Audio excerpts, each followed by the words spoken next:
महाराष्ट्रात मद्य महागलं. भारतीय बनावटीच्या विदेशी मद्यावर 1.5% अतिरिक्त उत्पादन शुल्क. राज्याच्या तिजोरीत 14,000 कोटींची भर पडणार.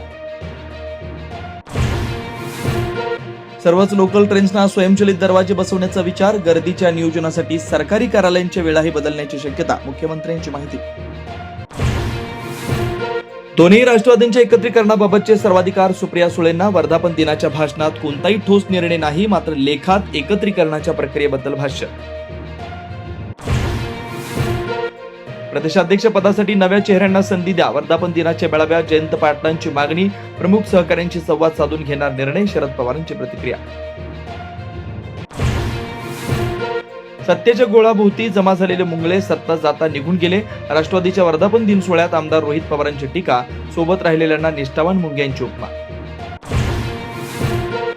अजित पवारांच्या राष्ट्रवादीचा पुण्यातल्या बालेवाडी स्टेडियममध्ये मेळावा सुरू. एकत्र येण्याच्या चर्चांवर अजित पवार काय बोलणार याकडे लक्ष. नितेश राणेंनी मी नाव न घेता शिवसेनेवर केलेल्या टीकेनंतर मुख्यमंत्र्यांनी कान टोचले. कोणाचा बाप काढणं योग्य नव्हे. फडणवीसांचा मंत्र्यांना सल्ला. संबंधित मंत्र्यांना समजल्याचं हे वक्तव्य. मनसे नेते प्रकाश महाजन आणि राण्यांविरोधात दंड थोपटले. संभाजीनगरात येऊन मारून दाखवा. राण्यांकडून धमकी येत असल्याचा आरोप करताना आव्हान, तर राण्यांचं जोरदार प्रत्युत्तर.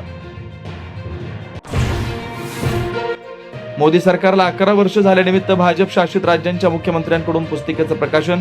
आत्मनिर्भर भारत विकसित भारत संकल्पनेवर आधारित पुस्तिका.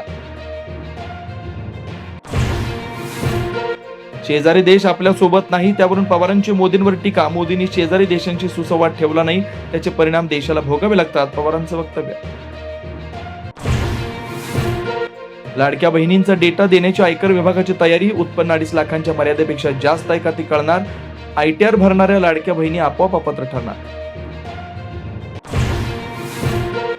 कुशावर्त तीर्थावर संत निवृत्तीनाथांच्या पादुकांना जलाभिषेक. विधिवत पूजेनंतर त्र्यंबकेश्वर मंदिराकडे पालखी मार्गस्थ.